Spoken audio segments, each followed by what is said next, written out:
Hello दोस्तों, आप देख रहे हैं मिस्ट्री टीवी एक खोज।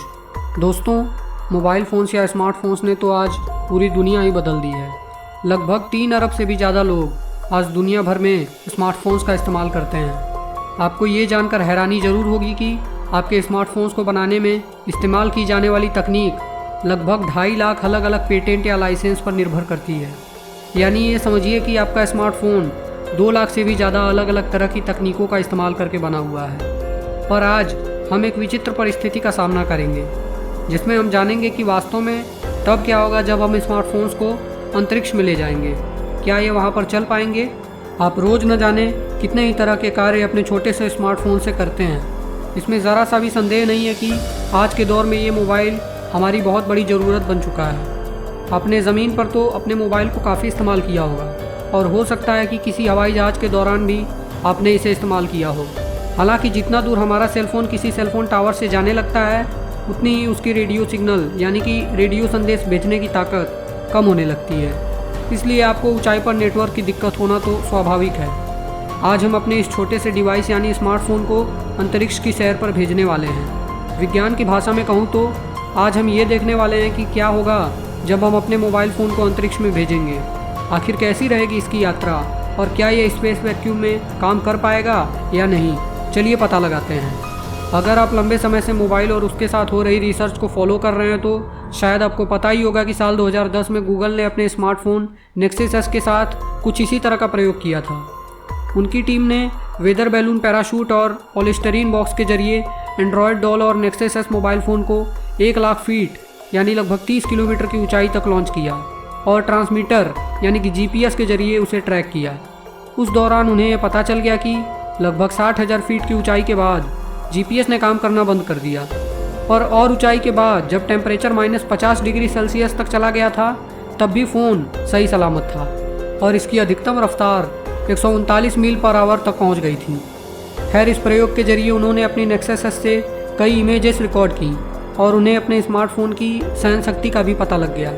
यही नहीं, साल 2010 में खुद नासा ने भी नेक्सस एस और आईफोन 4 स्मार्टफोन को अपने एक एक्सपेरिमेंट के दौरान आईएसएस में भेजा था, जहां इन मोबाइल फ़ोन्स को छोटी छोटी सैटेलाइट्स के साथ अटैच करके अटलांटिस स्पेस शटल में भेजा गया।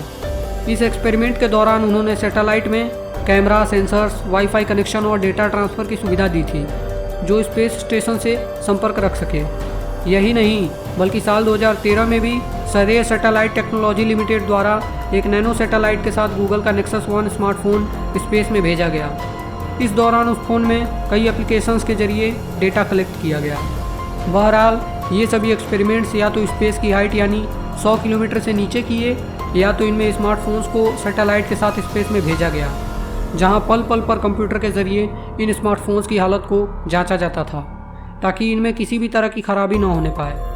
पर हमारा यहाँ उद्देश्य तो ये जानना है कि भला इन सभी तरह की सावधानियों के बगैर स्पेस में हमारे मोबाइल फ़ोन पर किस तरह का प्रभाव पड़ेगा, और आखिर ये वहाँ ज़िंदा रह पाएगा या नहीं। सबसे पहले, अगर आपको अपने मोबाइल फ़ोन को अंतरिक्ष में भेजना है तो आपके पास 2 रास्ते हैं। पहला तो ये कि आप किसी स्पेस क्राफ्ट के जरिए अपने मोबाइल फ़ोन को आउटर स्पेस में छोड़ दें, जैसा कि नासा अपने आईएसएस में करता है। हालांकि यहाँ हमारी अर्थ की ग्रेविटी का प्रभाव रहता है, जिसकी वजह से एक सही तरह के वैक्यूम की उम्मीद करना सही नहीं रहेगा। ये तरीका प्रैक्टिकल ज़रूर है, पर अगर आपको स्मार्टफोन को आउटर स्पेस के वैक्यूम में यानी अनंत दूरी तक फेंकना होगा, तो दूसरे तरीके के मुताबिक आपको उसे लगभग 40,000 किलोमीटर प्रति घंटे की रफ्तार से पृथ्वी से बाहर फेंकना पड़ेगा, जो हमारी पृथ्वी की एस्केप वेलोसिटी है। पृथ्वी की एस्केप वेलोसिटी से फेंकी गई कोई भी चीज़ उसके ग्रेविटेशनल फील्ड से बाहर चली जाती है, जिससे वो चीज़ अंतरिक्ष की काफ़ी गहराई में पहुँच जाती है।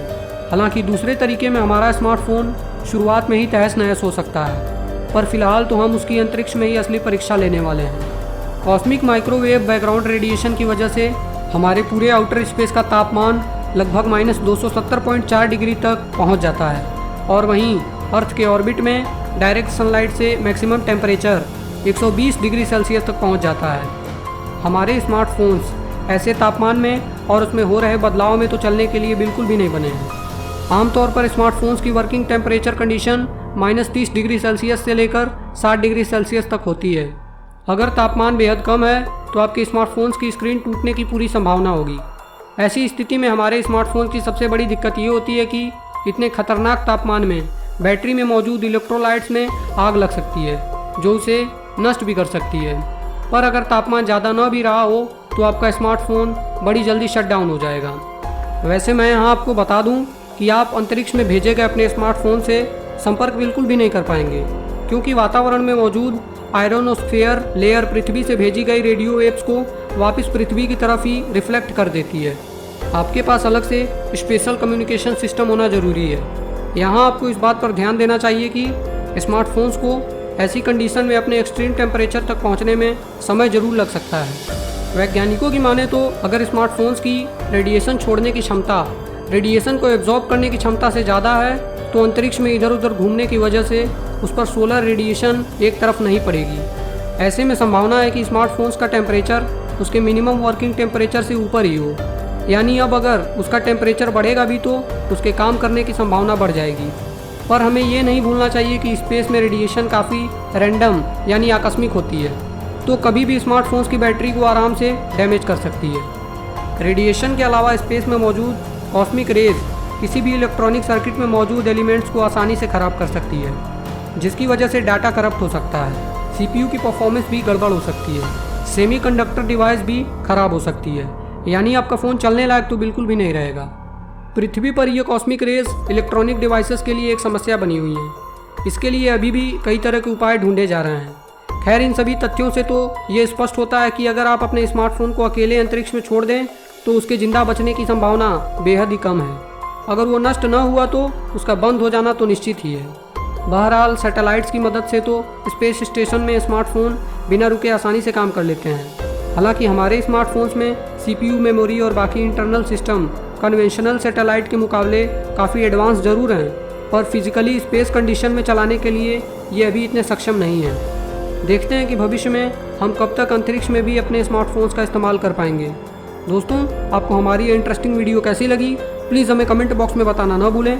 और अगर आपने हमारे इस चैनल मिस्ट्री टीवी ए खोज को सब्सक्राइब नहीं किया है तो प्लीज़ हमारे इस चैनल मिस्ट्री टीवी ए खोज को सब्सक्राइब करना और बेल आइकन दबाना न भूलें। धन्यवाद।